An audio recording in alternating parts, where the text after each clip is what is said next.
people need to understand the hero's journey, and then they need to make a decision. Do I want to be a hero in my own story, or do I want to be a victim? Or do I want to be the villain? Because some people are choosing to be the villain. You get to choose. And whether you know you're choosing or not, you're choosing. You're making a decision. Welcome, everyone, to another episode of Humanity 2.0 podcast, where we are talking to humans about humanity. Imagine that. Today's guest is Robin Harris, who is an advocate for human potential. Man, I love that, Robin. How are you doing today?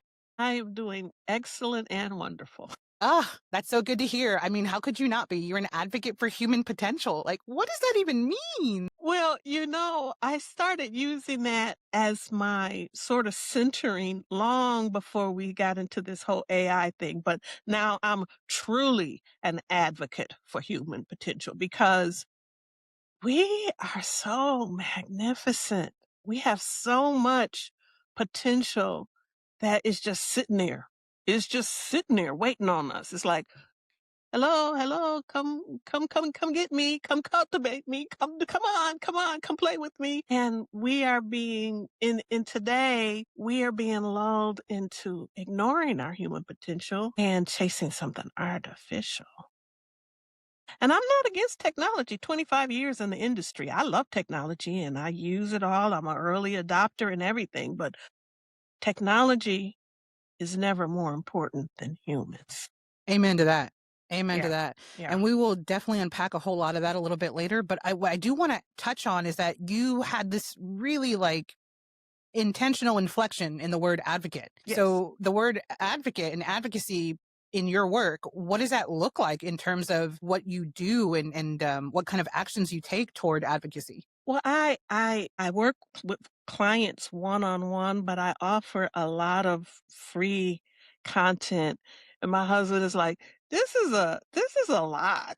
I was like, I know it's probably overwhelming people because then I have to give them like a guide to like, how do you use these tools and helping them understand their own mind and helping them cultivate and go deep into their own treasure chest to see what can I pull out and work with. And then I make it very clear I'm a human being. And if you email me, if you text me, if you connect with me, you're not going to get some canned answer.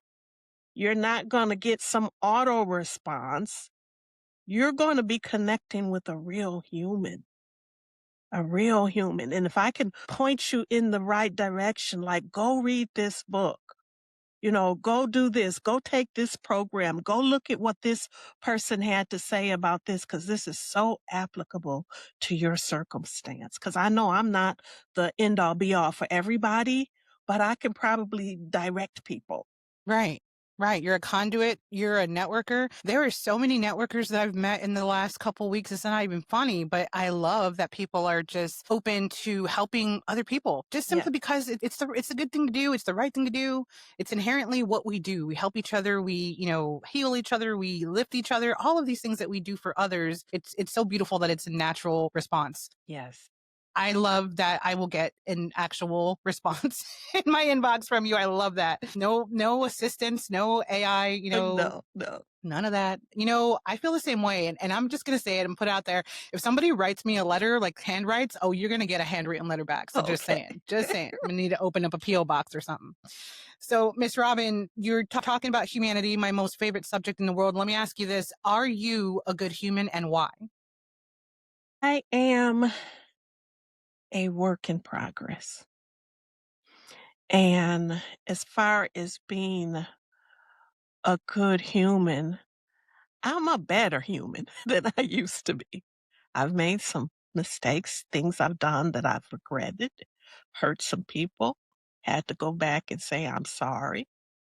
Made some huge mistakes in my life, sometimes just because I just didn't know any better. But I think for me, the bigger thing beyond just being human is acknowledging that I'm also divine. I'm a dual citizen just like every other human.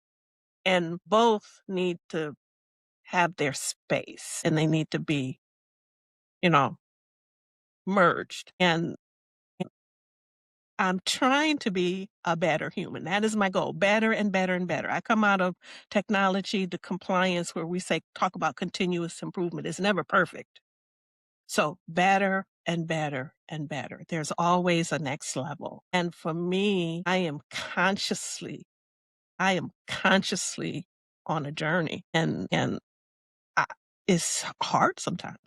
I don't like to use the word hard because my mind will latch on. Ooh, it's hard. We might not want to. No, little me. That's okay. It's okay for this to be hard because on the other side there's a huge payoff. But some of the things I'm experiencing now as a human are just so overwhelming to me. Like a lot of this chaos in the world and all it because it's like really we're doing that, and I feel I'm an empath. So it takes me out of my peaceful space, and then I have to work to get back into a place of peace because peace is a powerful thing. And so I think my biggest thing right now is to maintain peace even while we're going through the chaos and to help other people kind of like understand why it's so important to do it and that yes, you can do it. Yes, I think peace is so important. I think that it is essential for you even to help anybody else. Because if Right. you're not centered, if you're not okay in yourself, then you can't really do much else, right? Right. You're just sitting there. Somebody brought up the image of when you're in the airplane and they're talking about the mask, right? The Right. mask with the Yep. oxygen. And they're saying, put it on yourself first and then go help other people. A Right. lot of people Right. would be like, no, no, let me go help. No, no, no, no, no, no, No, no, no. no, no, Right. no. Put Right. on the darn mask and then go help other people. So finding our peace and being centered is so, so vital and so important. I wholeheartedly agree with you there. I really enjoy that you did not say, "Oh yeah, I'm good. I'm a great human." Like you were like, "I'm a work in progress." And you're continuously getting better. That is like the recipe of growth, right? Is continuously getting better and recognizing that there's room for improvement. So I Right. really, really love that you said that. Thank you. And then also just considering and sharing with us that there were things that you did before that either you didn't know better or mistakes that you made, and a lot of our growth comes from that acknowledgement and visiting those parts of our lives and Mhm. wondering what could we have done better, but what can we do now to be Right. better, and Right. we have to acknowledge them. We just cannot just be better or try to be better. We have to go back. It's so important to go back, I think. Yes. Yes. So humanity as a whole, I love asking people, like, what do you define as humanity? But really, when you think of humanity, just like that term, what comes to mind for you as far as like a phrase, an image, a story, or even a color? My gosh, this is a good one. I see humanity right now as the caterpillar version of itself. And that chrysalis to get to the butterfly. First of all, I looked at this and I was like, oh my gosh, only 5% of caterpillars become butter. Now I believe we're not here just one time. I believe this is a process. You got to keep coming and you get it right. So 5%, 5%, 5%. Eventually we'll get there. But the chrysalis process is not a gentle process. The caterpillar is going to fight its own evolution. And so this is what I think we're seeing right now is the old systems are fighting. They're like, we gotta dig deep. We can't let them, push us off the playing field. No, this is our world. We want to keep being a caterpillar. And it's really an internal war. It's a war for our species evolution. And when you're talking about all of these things that are happening in the world, all of the chaos, can you name some specifically?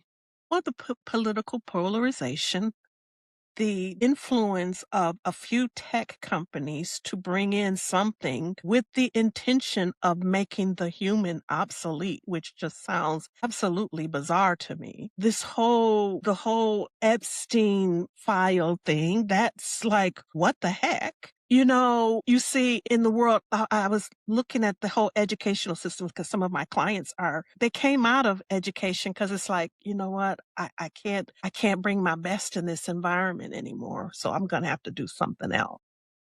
And I said, is this just here? And I'm looking at like UK is losing thousands and thousands of teachers. Educators are saying, you know what, if I can't bring my best anymore to the children. So we created environments that actually create mental illness. Some of our environments and some of our social things we're normalizing actually contributes to mental illness. And I'm being literal here. And so this is the chaos. This is the chaos. But I have to remind myself, don't be afraid. Don't be sad. It's a chrysalis. It's messy. I pulled a card, one of my oracle cards, and it's like the edge of evolution is messy. It's not just messy, it's chaotic. It's edgy. It presses buttons within me. It makes me want to be sad. I start asking, are we gonna be okay? Are we gonna be okay? And that's when I have guides, and they're like, "Okay, we get you're an empath, but we need you to focus on your plate." That's on God's plate, Yeah. Yeah. and you have a little sliver. You have a little sliver, and we need you to focus on what's on your plate Hmm. and do it with love, with faith, with positive expectation. Let Because God got people all over. Hmm. Across the globe. They don't all call themselves one thing. Right. Some of them call themselves atheists. They're still working for that one bigger purpose, right? Hmm. And together, when you put our work together and it's echoing out and it's touching and this ripple effect, we can hold this up. We can hold the line for humanity's healing. We can do it. And you're not going to see that if you look at what's coming through the media. And you're not going to see that if you're just scrolling, scrolling, scrolling. And you're not going to the messaging is not going to let you know that you're only seeing the loud, noisy pieces. 'Cause the light is pretty quiet, and I wish it wouldn't be. Well, I propose that there are people in the media and creative spaces that are trying to bring forth Yes. more positive content and more content that allows people to open their minds and kind of think about other scenarios other than their own and to challenge ideas and to Mhm, think mhm. positively. So I know quite a few creators and also other media professionals who they understand the need for more positivity and more open discussions. So Yes, I can certainly report that that's a thing. I myself am a proponent of positive content. That's why this show exists. That's yes. why the video series exists. That's why my last 5 years exist. Something I did want to touch on that you mentioned twice. Excuse me, I can't talk today. Hi, English, me. You mentioned educators. First off, let's take a moment to just thank the educators of the world because without Yes. you, we would not be where we are, and your sacrifice is unspoken. I recently interviewed an educator where he told me that you went to school as a kid, but you didn't realize that your teacher probably had the worst day of their life, but they still came to school and they still taught you and gave you all of this goodness and value that you don't even know the origin. You know, maybe it was a personal story for them, but they might have gotten evicted that day and they still Mhm. came to school to teach. So considering that viewpoint and understanding that educators have lives too and they're people too, and then they come to school and give of themselves entirely is such an immense act of whatever you want to call it. You can call it selflessness, you can call it their calling, however you wish to phrase that, but it just is amazing to think about that they come from all walks of life in all sorts of situations, yet they show up every day, Monday through Friday, to give you the best of themselves. And I just think that Mhm. that's incredibly impressive. Yes, it And is. so there are educators in other countries other than the UK where they get paid accordingly. They get paid better than doctors and lawyers because those countries understand that they have significant position. Whereas in places such as here and like you said, the UK, that's not the case. They're not valued as much as they should be. And I really hope, and I'm sure us putting that energy out there, that there will be a time where they are respected more than they are now. So Right. it's going to happen. It's going to Yes. happen. Yes. So that, and then you mentioned the chaos in the world, the polarization, politically speaking, and also just, culturally speaking, there's a lot of conflict. And yes, it gets very crazy with the chaos. But I also recognize that what you mentioned about coming back to your plate, getting to your piece, going backward, and not really absorbing everything that's out externally or what Yes. you're perceiving internally from what you're viewing externally. Yes. And so I wholeheartedly agree with that. And then on the flip side, like I mentioned, I know that there are others out there who are putting forth positive content to kind of equalize, if not Yes. eventually take over, so that way Yes. people can see more of that positive content regardless of your algorithm. Yes. So I, yeah, Mhm. completely Mhm. committed to that 100%. It's not even a case of I want to make a video that makes you smile or feel good. I want to make something that makes you think about compassion and empathy toward other humans first before anything else. Yes. That's what I want to do. Yeah. So thank you. Thank you. Thank you. Thank you. Thank you for sharing that. Now, it's been said that hardship teaches empathy and that once you've been broken, that you see the world completely differently. Is there a time for you, a story, or just a memory of where you were broken by a hardship and then the empathy just came through, whether it was through a person or a quote or something? Can you tell me a story like that? Well, I actually coming into when COVID came, I had my own business and I ended up having to close it. And it put us into a financial hardship. And I had to go back to work. And I was in fear because we had lost some family members. And they weren't older people. We're talking young, healthy, you see them on a Monday and, Wednesday you're getting a phone call type of thing. Yeah. And I went into fear and I manifested a job that matched my fear. And this is the first time I know what fear does. How fear is so creative. And, it was a very toxic environment. And I had to make a very hard choice. I need to either say something or I'm going to let this go as if it's okay. So I had to have evidence, I had to make my case. This is something's wrong here. And I presented it. And the executive, took my feedback and everything, and he saw I had. But I wasn't an employee, I was a contractor. So when it came time for my contract, they didn't renew it. Okay. And I was sitting. I don't know if you can see this chair over there. I was sitting in that chair because I realized that my fear, the vibration of that fear matched that environment. There was a resonance. I never noticed. I never actually, we say we create with our thoughts and our feelings or whatever. I never, it sounded good, but I never really, really realized it was true until I could see the correlation. And I said to myself, my God, I manifested that, making more money than ever before, but so toxic, so difficult, Yeah. so inhuman. And It I was sitting there, I'm just crying, Vanessa, crying, like, boo-hooing, like, I can't create another life. I can't create like this. I can't keep creating like this. I can't take it. And that is when I realized how powerful peace was. I didn't realize it before. I knew it was a good thing, but I did not realize how powerful it was, how powerful fear is, and how powerful peace is. And they're opposites. And so I had to make myself like call in the big me to take that child that terrified me and say, oh, honey, we got to come to peace. You don't want to create that again. And I started developing some ways of bringing myself into a place of peace. And I kid you not, within 3 weeks, I manifested a job that mirrored that peace. I'm like, "Whoa, whoa, okay, Yeah. okay." So my soapbox right now for people, especially where we are now, is we need peace and prosperity. peace and prosperity. So I do a whole lot with my clients. First thing we're going to work on is bringing in and anchoring calm.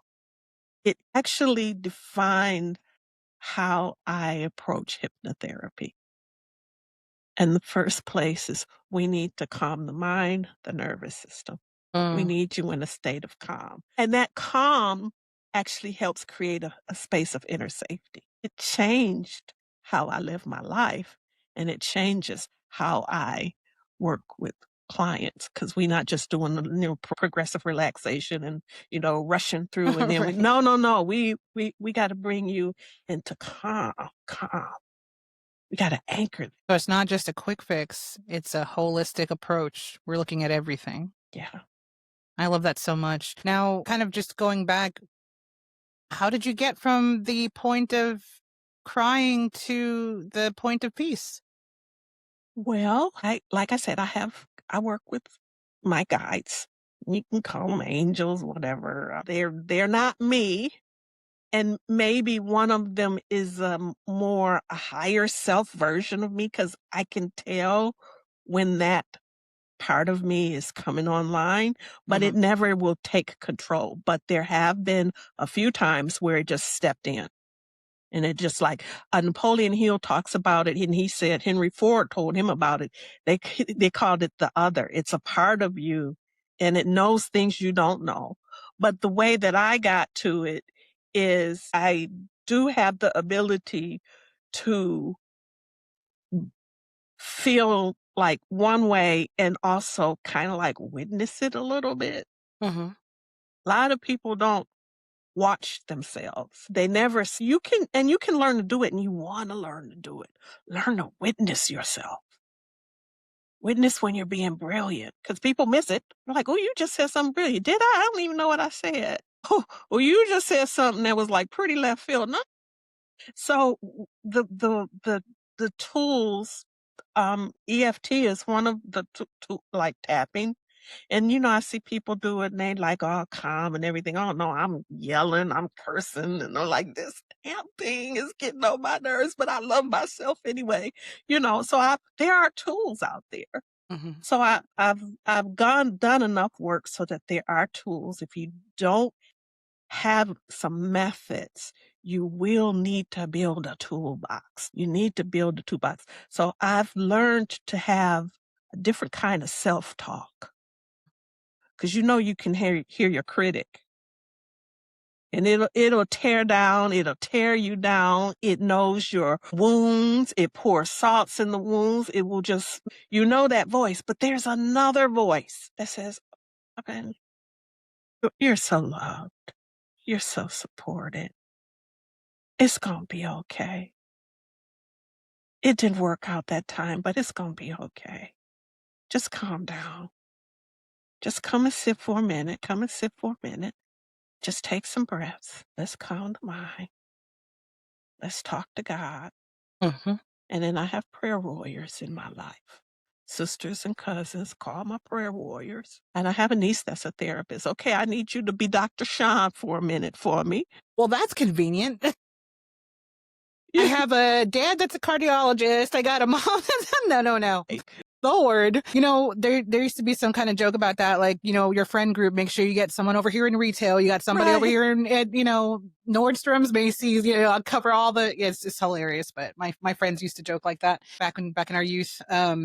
Somebody always worked somewhere that was beneficial to everyone and, smarter, not harder. But I love that you have a greater understanding of yourself and your peace and that guide. That's so awesome to think about, that there is that other part of you, because it's so true. There are times where you are living your life and you're doing as you do, being awesome as you are, and then you say something that you don't know where that came from, and that makes sense now. That's where that came from. Okay, an idea behind that. There's an entity or an energy of some sort that is Hmm. there with you, and that's where that came from. So that's interesting. Thank you.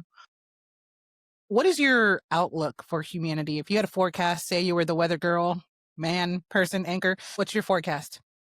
I am now gathering, and I would say that my meeting with you is gathering in my soul group. 'Cause one of the things I told my husband, my husband he's part of that group. He's my but I was like, "It's just the 2 of us. That's not enough." Mhm. Yeah. So so I've been gathering like-minded, and almost all of them are coming through podcasts, Substack, taking class, business stuff, and you just connect with the soul. But my forecast for humanity, I say that is because I'm working with a woman. I'm part of a spiritual leadership group. We meet once a month, and she's about going into the white light. And she's taught us this white light meditation, and she's like, "And then you can ask God to wash a certain situation in the white life." I'm like, "I'm gonna ask him to wash the whole country and Yeah. then the whole world." And literally, I'm picturing a map, and it's going into the washer machine, and because what I see is it's almost like the tree is being shaken Right. so the rotten fruit can fall off. And I predict, I'm not gonna predict, but Foresee. I'm foreseeing there's going to be um an awakening, but there might be more struggle and more chaos before we get there because we've let this problem go nuclear. We've let the problem go nuclear. And I believe that at some point we'll hit a critical mass, and this is important. For social change, it takes, they say, about 25%. There is some science behind this. And for political change, it takes about 3.5%. And nonviolent campaigns are twice as successful as violent ones. So we want to be on that Mhm. nonviolent. But I predict that people who used to be quiet and just go along to get along or try to stay out of it are gonna have to step in and say, "No, no, no, we can't have this. It don't matter if you red, if you blue, if you purple, it don't matter. We can't have this. We don't care how many zeros you have behind your name, we can't have this." And I believe that the 2.0 human is going to start accelerating, and I'm seeing it. I asked for guidance of where to go, and I was told podcasting. And this is to my guys, send me here, and then I'm on Substack now. And the energy of the 2.0 human is calling people, and we're going to hit that critical mass, and that's going to lift all of humanity. We have to be more courageous. We have to be more bolder. I keep pulling the card, and the last thing it says is walk the talk. We have to have our faith. Whatever our faith is, we have to live it. It can't just be on a certain day of the week or in a book. But I believe that the 2.0 human begin to, I think they're called. I think they're strategically placed all over the world in all different kinds of religions and all kind of places, and they all kind of different political parties, but we're all part of one group, and we're coming online. It's like popcorn. And popcorn, how popcorn, about two couple of pop, and then nothing, and then a couple of more pop, and then and then Right. some never pop. Sure. But I believe that we're gonna turn this ship. And there are gonna be some people that are gonna go kicking and screaming, and some people are gonna be like, "I'm not going," and it's okay. It's okay. Hey, there's room for you here on this ship. We still love you. It's an excellent prediction. Foreseeing. Foresight. I love it either way. And that is something to add on as well. I mean, yes, there are going to be people that don't want to change with the rest of humanity and be elevated. That's going to be a fact, but there will be room for them regardless. I think that's what people need to hear is that if you're not there yet or if you decide not to, there will still be room for you. Yes. So, yeah.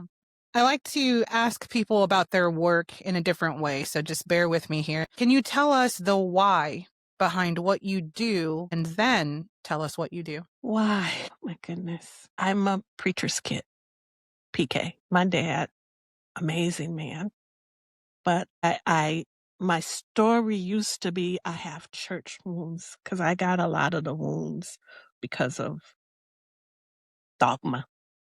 Not because of God, but because of dogma. And it made me feel inadequate as a woman and undeserving. And at the same time, my natural state is ambitious.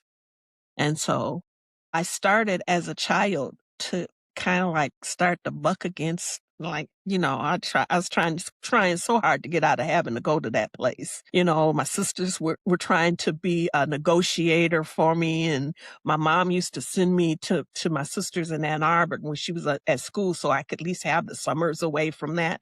But it was the only disagreement I ever had with my father was about the church. And early on, I started to see, well, if I'm a child and you're a child of God, and they're a child of God, and this father, mother is loving, abundant, infinite, what parent would allow their child to suffer needlessly and just to say, it'll be all right?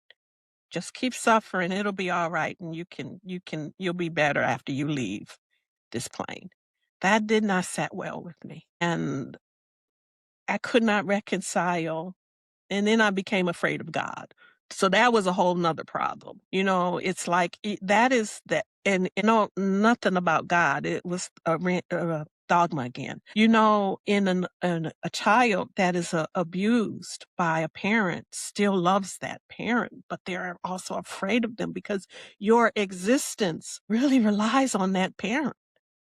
So now it's a survival thing. So spiritually, I'm in trouble. So that pain set me up for being a seeker. And as I began to realize this ain't the whole story, a lot of what we're getting has been misinterpreted, some of it intentionally and some of it unintentionally, to give us the wrong idea about who we are and who God is and how the world works. And so one of my missions became, when I say I advocate for human potential, that human potential is a divine gift. It's a quality that no human gave us. We can't take credit for how this body is designed, for how the mind is designed, for how the brain. We can't take credit for that. And so my why is I feel we're in a spiritual crisis because the degree to which you feel safe with this higher presence, this being, that's going to determine how you play in the world and how you show up in the world. And so my work, I have the hypnotherapy, but I'm not trying to separate it from the spiritual piece. And our brain, that neuroscience piece of it, because the brain is the interface for the mind, and the mind is the gateway to God. So when you start letting your brain get hardwired and wired into fear and that survival mode, you're in constant fight, flight, freeze, and your prefrontal cortex is going offline where your higher capabilities and your ability to go for goals and make wise decisions, all it's getting compromised with all of this noise. Mhm. Now your interface to the divine is being compromised. It's not acceptable to me. That's not acceptable. So my goal is that humans start to realize my mind is too powerful to just let it run on default. And Mhm. it's too powerful to let external forces control it. We have to guard our treasure, and our treasure is our mind. And the mind is not just brain. Brain is just the interface. Your mind also includes your heart. The heart has its own intelligence. So we're when it says we are awesomely and magnificently made, that's not just something nice to say. Right. It's the truth. So that's my why. And then the what you do So is advocating for human potential. And how does that I do this by working with people because I believe our most sacred dreams, not the ones society is trying to tell us to go for, not the status ones, but the dreams and the goals that come from deep within us. And it may look, like it gives you status or whatever. That's not the point. The point is that it's coming from deep within you. I believe those goals are the universe, like getting us to come out.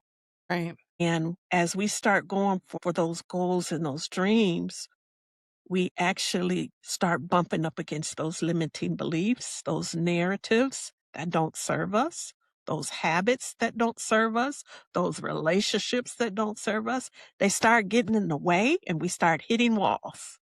And my goal is with hypnotherapy and the mentoring is to help people projectize their goals, put it in a project plan, because I come out of technology and that's what we used to do projects. And part of the project plan is what beliefs do I need to change? What habits do I need to change? Where's my playtime? Where's my me time? Where's my soul time? You have to do risk management on mindset. Like if this happens, then I need to use this tool. I need to put this in place. So the way that I do this is through people's goals.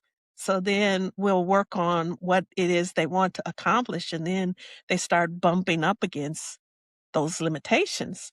And then we address them cognitively, but then we also address them through hypnosis. And then I give people tools and I give my people playbooks and they're working on their goals. And as they move forward in their goals, they have to excavate more of their talents and gifts and they hit up more limitations that they now have to deal with. And we just, organically deal with the things as they come up.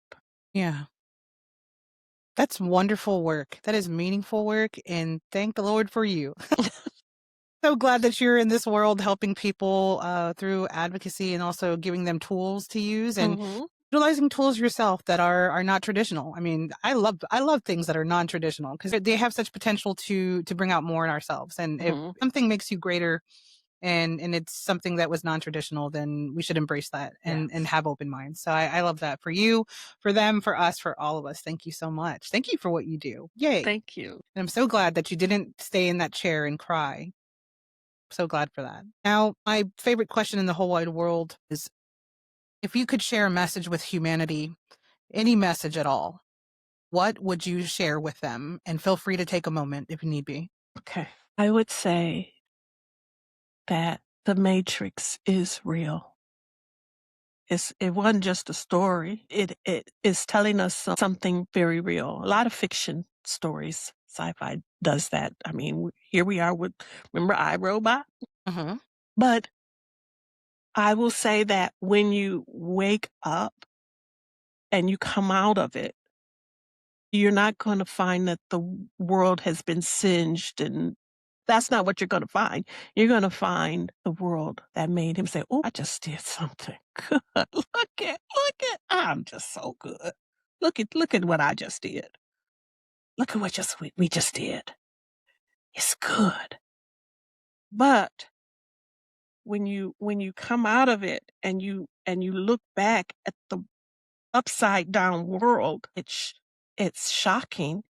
And if you remember, some people want to go back to sleep because now you got to become strong and you got to separate from the tribe. Now you're going to have to deal with those fears of isolation and you might be lonely for a minute, but just for a minute. So the thing is, I would say a person needs to prepare themselves for a journey. You need to decide where you want to land. Do you want to land in your promised land, not somebody else's promised land? You want to land at the top of your mountain, not somebody else's mountain. And you need to be prepared for the journey because it's not a journey for the meek and the weak. And no, no, no. It's not all drudgery. It's not like that. Right. There's some play and there's some tomfoolery and some silliness, and you meet your allies and your mentors, and you go and get your butt kicked by some dragons, and then you go back and train. I think people need to understand the hero's journey, and then they need to make a decision. Do I want to be a hero in my own story, or do I want to be a victim? Or do I want to be the villain? Because some people are choosing to be the villain. You get to choose. And whether you know you're choosing or not, you're choosing. You're making a decision. So you're either going to be the hero in your own story, and the hero cares about other humans. The hero takes back what he's learned and puts it back into the community and the world. And I think there's just a real opportunity for humanity to, and this isn't going to happen as a group. It's got to happen one by one, Sure. two by two. Sure. So it's a personal decision of, you know, where do I want to land? Do I want to be a hero? Do I want to be a victim? Do I want to be a villain? Those are really the only three choices. It's an excellent message. I love it so much. Thank you. Thank you for sharing Yeah. that. So, where can people find you? Where can they find your program, social websites, all that good stuff? Where can they find you? Okay. So my website, the number three, hellos, HELLOS.com, and there are resources there. climbRightMountain.com. And there's specifically a resource about climbing the right mountain, because you don't want to climb up and be like, oh crap, my mountain's over there. And then you can find me on Substack, Time to Pivot and the number two, Time to Pivot.substack.com. And again, tons of resources. Yeah. Well, we will put the I always say it backwards. Good Lord. We will put the links in the description of the episode. One of these days, y'all, I'm going to get it right. We will put all of those pieces of information there. Thank you so very much for being here today. I do want to give a Pod shout out, because Pod is the reason how we got to be here in this place. Podmatch is an amazing platform for those of you who are podcasters or podcast hopefuls. If you're wanting to be a host or a guest, vice versa, you can join Podmatch. And then also, if you're a host, they pay commission as well for hosting other people on your show. It's probably the only podcast platform that does. So you can find value in your guest and your host, and also have income as well. So thank you, Podmatch, for being awesome. This is not sponsored by them, by the way. I just love them so much. So I'm a huge advocate for them. Advocate. Now, as far as final thoughts, in recent episodes, I've started to kind of do a final thought at the end of each episode. What I take from today is that word, that powerful word, chrysalis. Oh my goodness. Oh my goodness. That was amazing. And then also finding your peace. And coming from a place of peace and being intentional and helping other people. And you are so right that we do have the choice. At the end of the day, you make a choice, or in the beginning of the day, you make a choice every day of which one of those roles you want to play, whether you are the hero or the victim or the villain. And I am so thankful that you shared all of this with us today. This conversation today reminds me of what happened during 9/11 even, and how the country came together, how it was not spoken exactly why they came together, but they just did. Everyone just came together and helped one another and was side by side with people that they would never know.